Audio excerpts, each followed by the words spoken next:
What's up, guys? Welcome back to Talkin Hawkins, our Stranger Things in review. My name is Kyle, your host. Guys, welcome to episode 3 of season 1. Appreciate you stopping by. If this is your first time on the channel, go check out the other content, of course, guys. But we are dropping these every Sunday leading up to the new season of Stranger Things season 4. What we do is do a quick recap on the episode.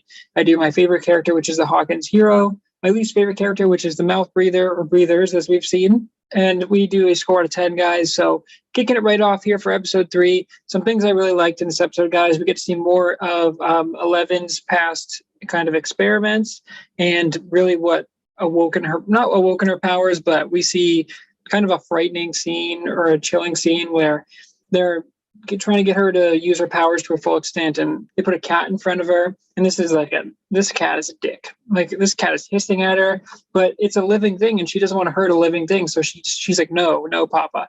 And then every time she says no, they put her in solitary confinement. So she's like, swinging her arms and she says, Papa, and he's just standing there looking like a classic bad guy. But she goes in solitary confinement, and then right when they're about to close the door, because she's like, I can't take it anymore, she uses her powers to fling the door open. That guy, one of the guys, goes crashing into the wall, probably dead. But then the other dude is absolutely dead because she just goes like this and she snaps his neck, dude. Papa comes over and he's like, you done well.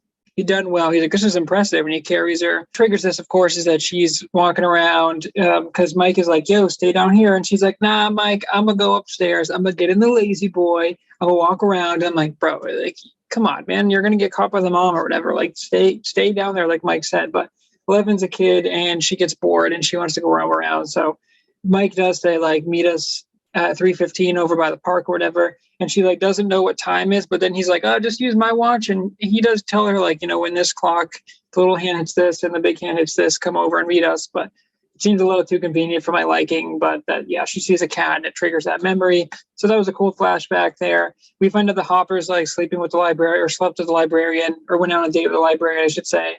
And she's like, you could have at least called me to say this isn't going to work out. And he's like, ooh. He's like, all right, you start on the post. And I started this, and he finds out that the guy who's like the same guy, Papa, I'll put his name in here, guys. He's like an old article where he was doing like this weird experiment, like CIA stuff, where everyone's in a hospital gown. And he's like, don't you think that we found that gown pieced over by the sewer pipe? Hopper's like, bro, I'm on the case. We get more crazy Joyce, or I should say she's crazy, but like, honestly, I love Winona Ryder once again. She's just really, really good. The scene behind me, guys, where she sets up all these lights everywhere, and Karen comes over with her daughter Holly, and she's like, everything okay here? And she's like, yeah, it's good. And we get a funny scene where Joyce goes to the department store or whatever, and she has like stacks and stacks and stacks of Christmas lights, and she's like, Donald, I don't want to hear it. Donald's like, dude, she's running a tab up at this point. But Joyce goes back home and she sets the lights up, and it's cool because it's like leading them away, and we get a creepy scene where Holly goes in there and we find out it's the Demigorgon that's in the walls, but we think maybe it's Will in there. Joyce sets up the alphabet where she paints the alphabet, and then it's like, she's like, oh, tell me, use the letters, because she wants to communicate after she does yes or no. There's a great scene where she says, Will, are you alive? And it says yes, and she's so thrilled and relieved, and then she goes, are you safe? And he goes, no. That's when she does the alphabet, and she's like, where are you, can you tell me? And then it spells out right here, and she's like, right here, what does that mean? I don't know. And then it just says run, and then the Demigorgon pops out through the house, and it's like, oh shit, dude, like, this is some scary stuff. This episode is sort of a filler, but it kind of just builds on the elements that made the first 2 episodes pretty good. And we get more and more. We're kind of slowly unraveling the mystery there. But then at the end, we get the big reveal of they find Will's body in the river, or what presumably is Will's body, which is like really tragic and shocking and horrifying, because Eleven brings them to Will's house, and they're like, here. And they're like, no, dude, this is Will's house. He's missing from here. They find out there's a body, and like, it can't be Will. It can't be Will. And then they're like freaking out because they think they know it's Will, but they have their doubts. But it's a big reveal. The song plays, and that's the episode. Okay, guys, my Hawkins hero for this one, I think it's got to be 11, played by Millie Bobby Brown, of course. She does such a great job of giving the audience like that trepidation, kind of that she's scared. She only lets us know that she knows a few words, basically, and it's like she's trying to communicate with the boys. There's a funny scene where Dustin is like, I bet I can use her powers to make this levitate. He holds up the Millennium Falcon, and he's like, okay, ready, focus, use her powers. And then he drops it. He's like, okay, try again. He's like, make it float. And then they're like, oh, dude, she's not a dog or whatever. And then when they're all out, she's like literally making the Millennium Falcon float, which is a really funny scene. But I think it's great that we get to look into her past and see like what her powers are, how she got her powers.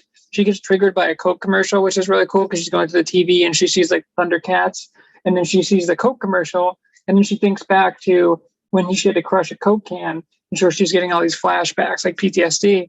And then we get obviously the cat flashback later, and that's when we find out that she killed at least one person, probably her first two people. And so I like that we're just getting deeper and deeper into 11. And Millie Bobby Brown is just excellent, and she plays the perfect, like, can't really socialize, but she still wants to communicate. She still cares about the kids, and they make fun of Mike in this episode, like, oh, Elle, marry me. And it's like, oh, shut up. And the bullies come back for a second, guys, which is annoying. But yeah, I think 11 was the best one in this episode, and I just really enjoyed her performance.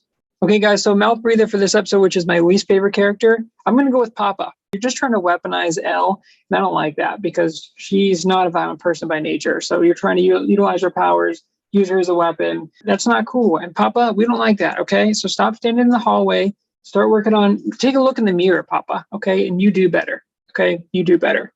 He's my mouth breather for this week. Okay, guys, that brings us to the score for this one. This is an 8-2. It's not as good as the pilot. I think a little bit better than the last episode. But again, it's kind of just a continuation where we're just slowly, like I said, unraveling the clues to this mystery where Hopper's still in the case and he's starting to figure out Elle. And there's a great scene I didn't mention, guys, where Hopper goes to the facility, the science facility or whatever, and he's like, okay, can we see your security cameras? And he's like, yeah. He's like, we would have seen someone if they escaped. And then they go in there and he shows them like a 2-second clip and he's like, that's it. And he's like, that's it. We would have seen them if they escaped. And then he goes back and he's like, it poured that night. It was a thunderstorm. He's like, you guys see any rain in that footage? And they're like, no. And they're like, what does it mean? And he's like, they're lying. And so he knows they're covering something up. Elle's out in the loose. There's the discovery of Will at the end, or Will's body. And it's like, it's really shocking and sad. And it's like, where are we going to go from here? And is that really Will, or what's going on? Or I don't know, because they like get mad at 11. They say like, you told me he was alive, and you brought us to his corpse or whatever. And then Mike gets mad and bikes off. But I'm excited to see, you guys, the kind of the fallout from here, the ramifications, because I don't remember. But it's just a solid episode overall. Okay, guys, that's another episode of Talkin Hawkins, our Stranger Things in review. This is week 3, guys, or episode 3. Thanks for checking out the channel, guys. Like, comment, subscribe if you did like the content. Again, these are dropping every Sunday, so keep an eye out for those. And until next time, guys, peace.